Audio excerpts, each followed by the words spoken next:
Welcome to The Courage Effect. I'm Suzanne Weller, and this is a show about growth and unleashing what's possible. You will hear inspiring stories about what courage looks like, how we navigate what's getting in our way, and the opportunities that surface when we choose courage over comfort. Let's get started. Hi, everyone. This is Suzanne. Welcome to The Courage Effect. I am excited for our conversation today. We are going to be talking about neuroscience. We're going to be talking about how we can potentially rewire our brain. And our guest today is somebody who can help us do that. Our guest is Maureen Chiana. Maureen is the CEO and founder of the Mindsight Academy and the host of Lead to Excel podcast. She enhances leaders and teams to perform at their optimum in her work as a neuro leadership facilitator and neuro coach, delivering performance enhancement treatment, PET, by rewiring the brains of leaders to perform at their optimum. In her roles as a high-performance trainer, coach, corporate consultant, neuro-leadership, and emotional intelligence specialist, she is an award-winning speaker who specializes in facilitation by leveraging the neuroscience insights into how the brain works to empower leaders, female leaders, executives, and business owners to perform optimally. Maureen, I am thrilled to have you here. Welcome to The Courage Effect. Oh, thanks so much, Suzanne. I'm so pleased to be here. It's wonderful to see you. I have so enjoyed the conversations that we have had over the past couple of years where we've talked about how we get in our own way. And so much of that has to do with our brains and how we're wired. And that is one of the biggest challenges. So as we start to talk about this, obviously, I'd like to start a little bit, maybe not with your brain, but maybe some talking about courage for you. I know that you have some courageous story in your past. So why don't we start off with that? Give us an example of something that you've done that you're proud of and how you potentially moved into maybe rewiring your own brain. Yeah, thanks so much, Suzanne. Yeah, for me, when I think of courage, I'll say that the biggest thing I did was setting up a hair and beauty salon. And why it was so courageous, it was literally me stepping out of my comfort zone. It was doing something I had never thought I would ever be doing. I'm not a hairdresser. I love having my own hair done. But what happened was that in the region where I live in the UK, there was no salon that catered for my type of hair. So I someone actually challenged me because I was always complaining. And he said, why don't you open one yourself? And I kind of went, yeah, why don't I? And then I started the research. And I did open a salon, and it was fantastic. Why I say it's courageous was because I'd never, I don't even know how to do my own hair properly. I have to go to a salon myself because in the Afro community, you tend to find that most times you can do cornrow, you can do little things. I can't. So it was really a bold step to do it. And employing people, I'd never done that before.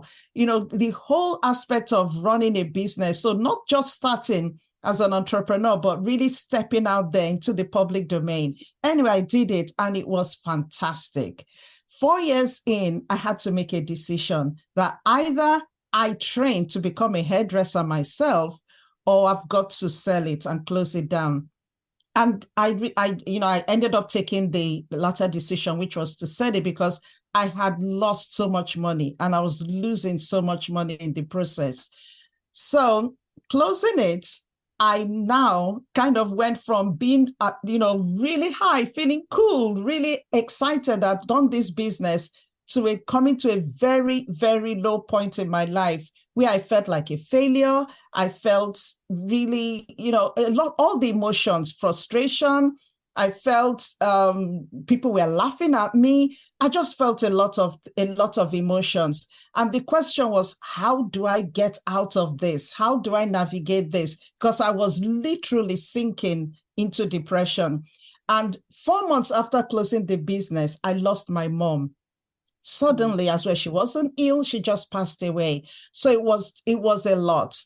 But that was what led me to neuroscience, because I started asking the question, how do I navigate through this? How do I change these emotions? How do I climb out? And it just led me to really studying about the brain. My background had been in lecturing before. I had been a lecturer at university. So I had taught anatomy and physiology. So I knew how the brain worked, but linking it to behavior was so new to me. But that was literally what gave me so much insight, so much knowledge that made me go, wow. And I brought myself out of that low point. Wow, that's quite a story. And I love that you had somebody in your life that basically you were complaining and said, why don't you do something about it? And you did. It was actually a colleague at work. So it wasn't even a close friend, but I had just complained so much. And I think he probably was just fed up of listening to me complaining that he said, you know what, why don't you just open one yourself? But then it really landed because I went, yeah, why don't I? So, yeah.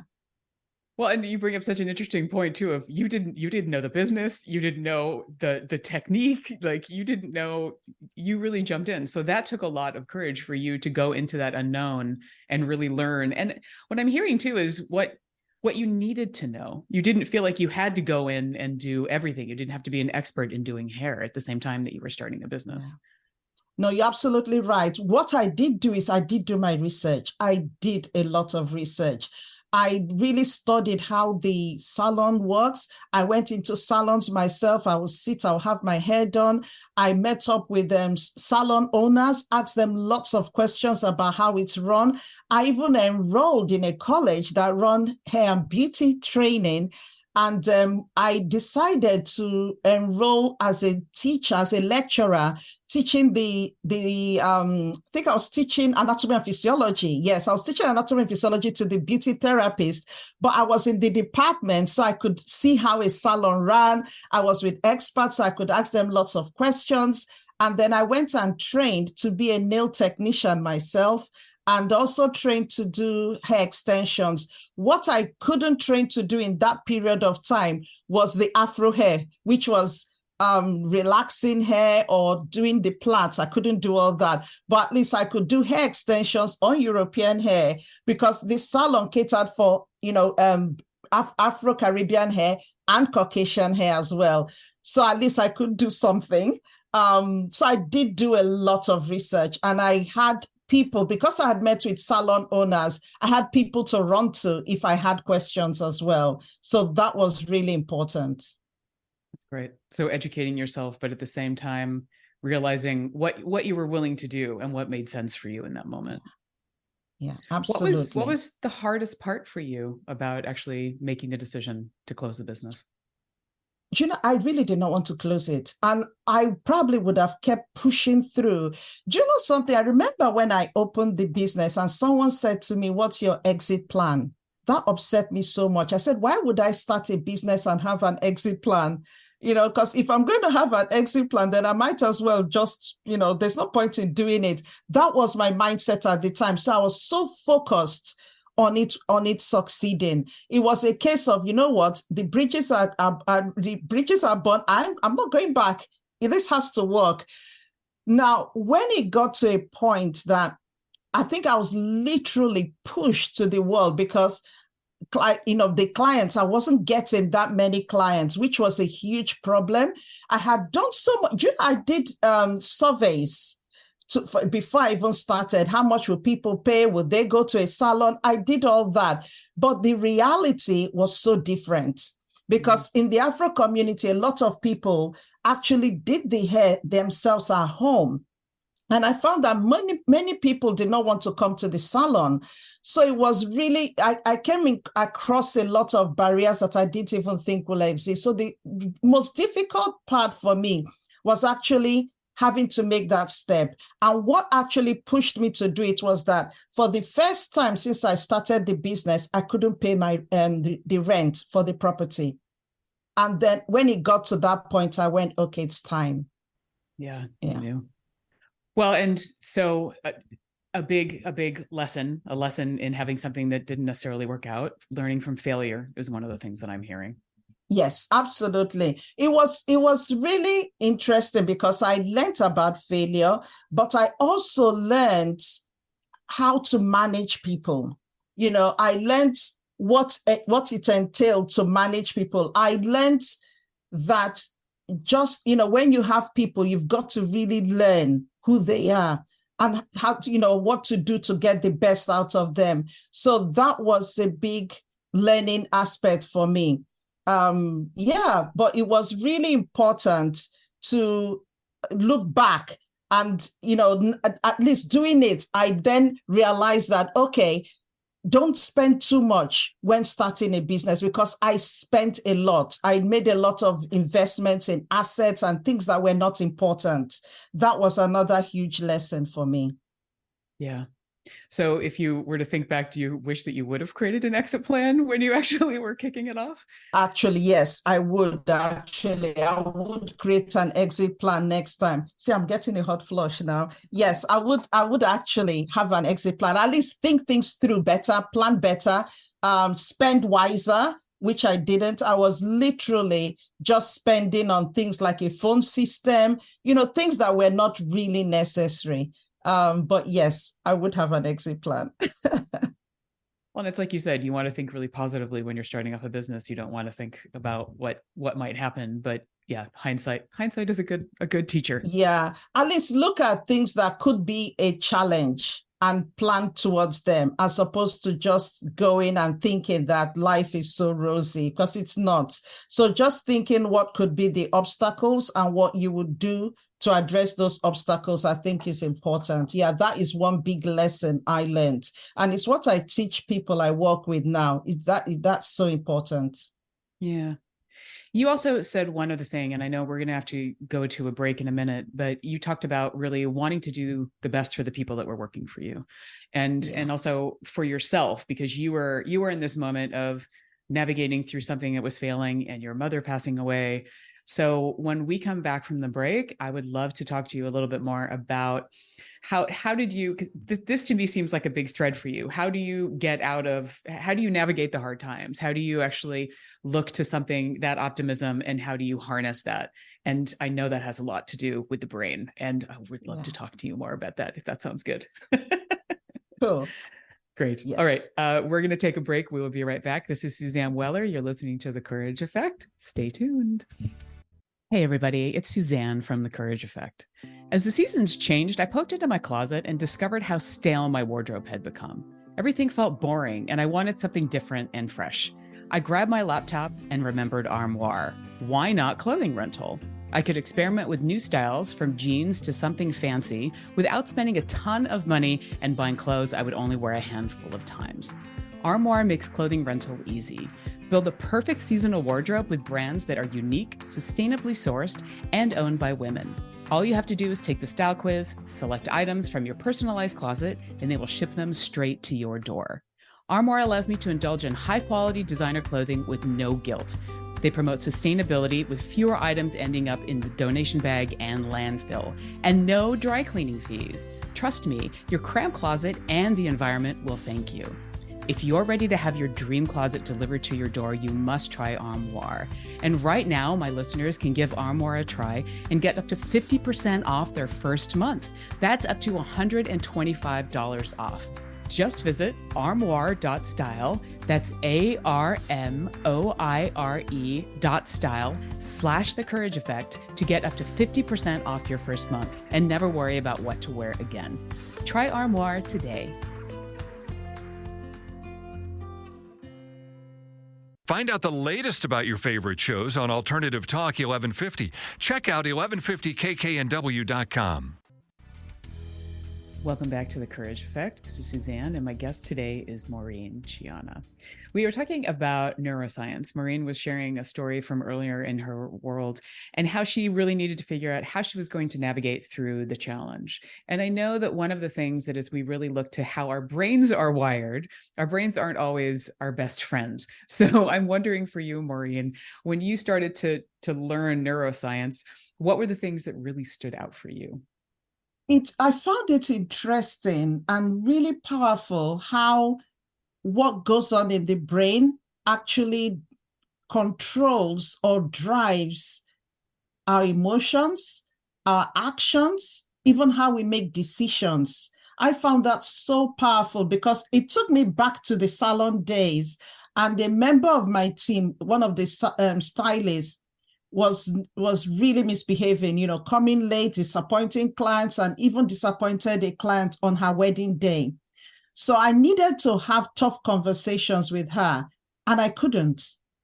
And that was when I realized that, okay, why couldn't I? I was so scared that, oh, what if I told her in all the what ifs? What if I said it and she walked out? What if and she raised her voice? What if?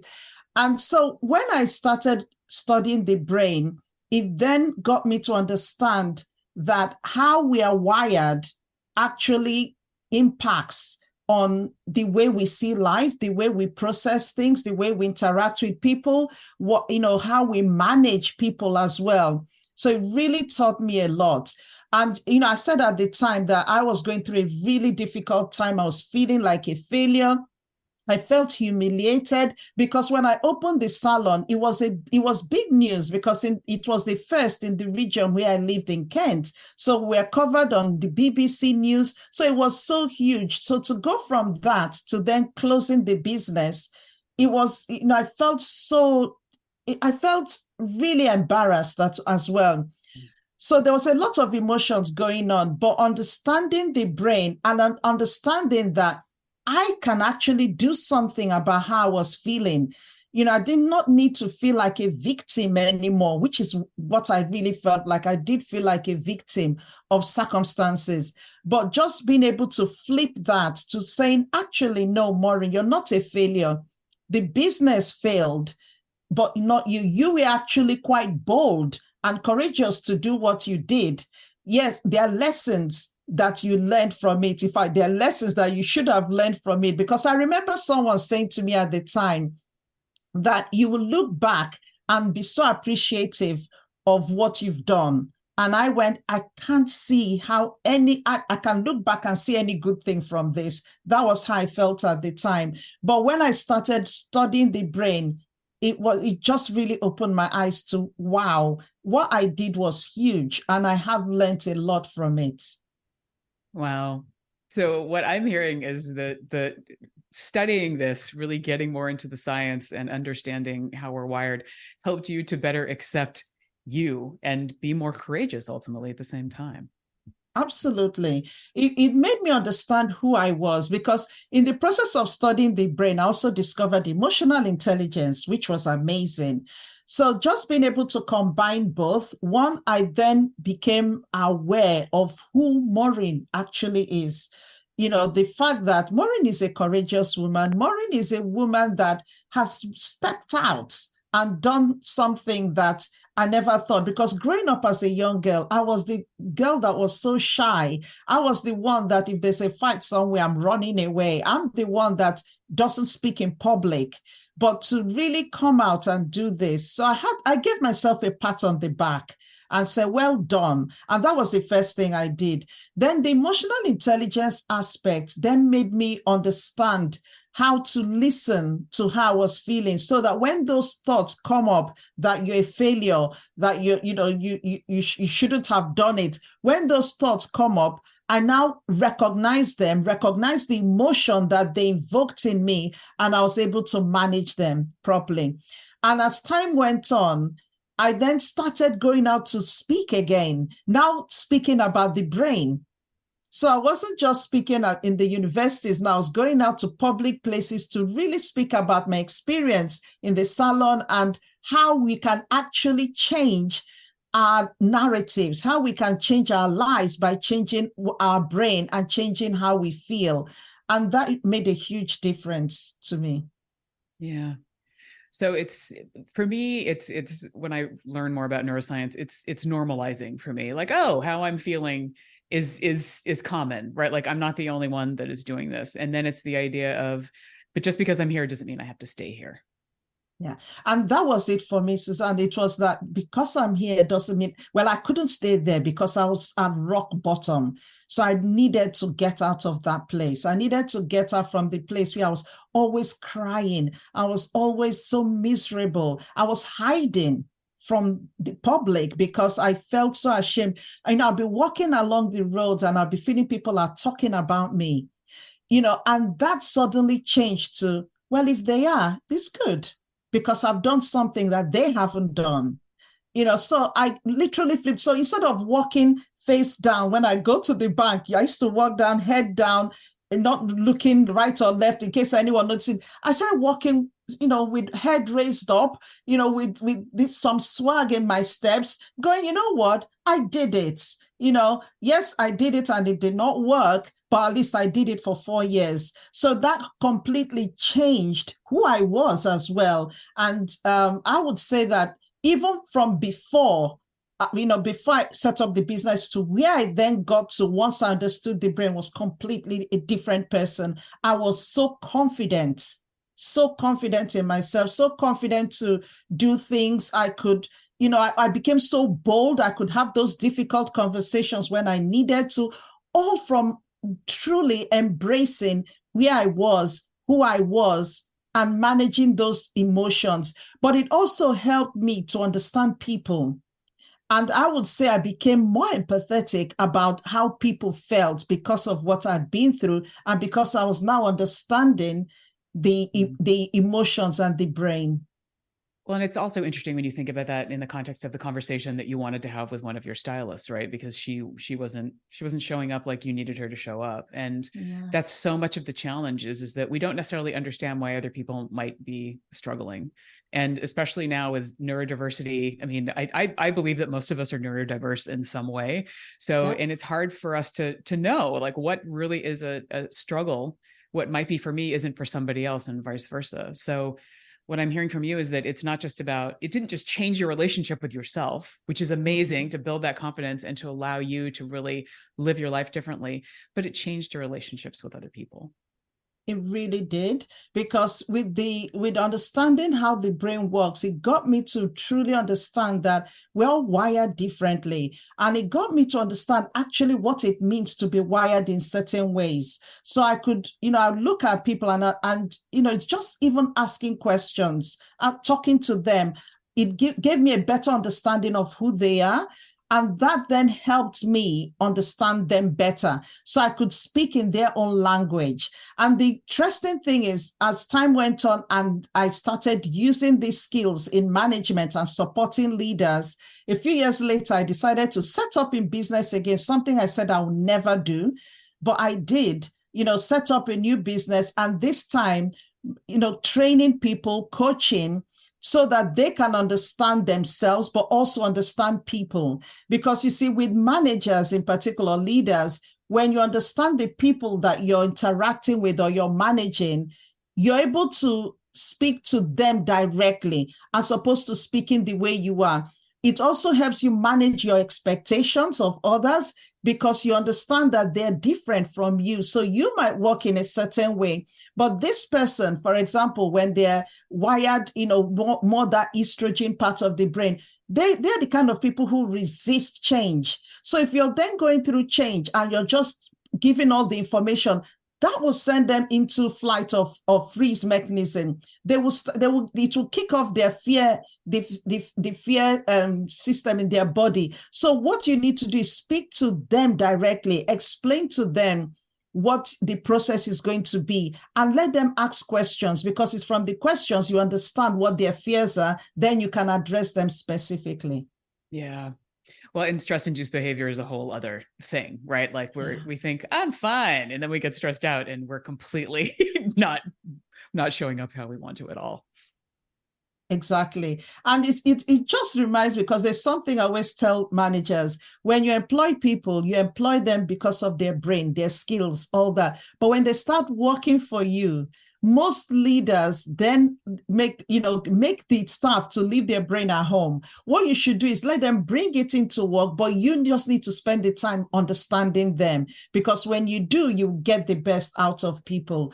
And I just find the whole concept of being able to rewire the brain so powerful, because in the past, the belief was that we couldn't change the way we are as adults. Now we know that that's not true. And just being able to understand that we can, it just changes everything. So bring your brain to work and allow other people's to bring their brains as well, and take the time to understand what's going on. Yeah. Nice. Yeah, definitely. Is there one question that you would recommend people ask themselves to wake up to maybe what's going on in the moment? If they're activated, if they're not necessarily acting in the way that they want to, do you have like one little quick question they might be able to ask themselves? You know, what I always say is just ask yourself, why am I feeling this way? And just stop and pay attention to what your brain is saying. Why? And you might need to go to a few whys, you know, maybe 3 whys down or 4 whys down. Some people say even 5, but just keep going. So why am I feeling this way? So why is this why is this invoking this kind of emotion?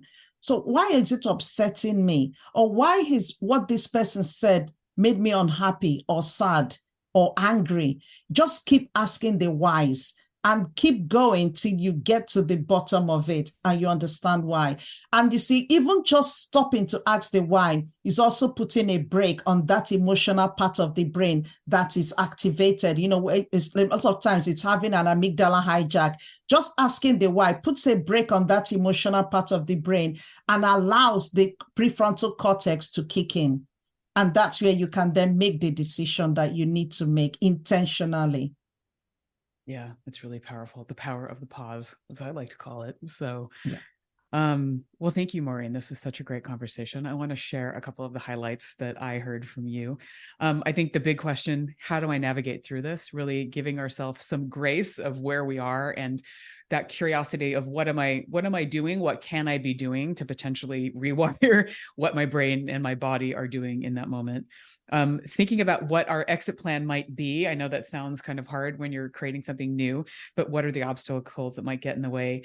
And really understanding your brain is truly empowering. So there is knowledge there and there is power.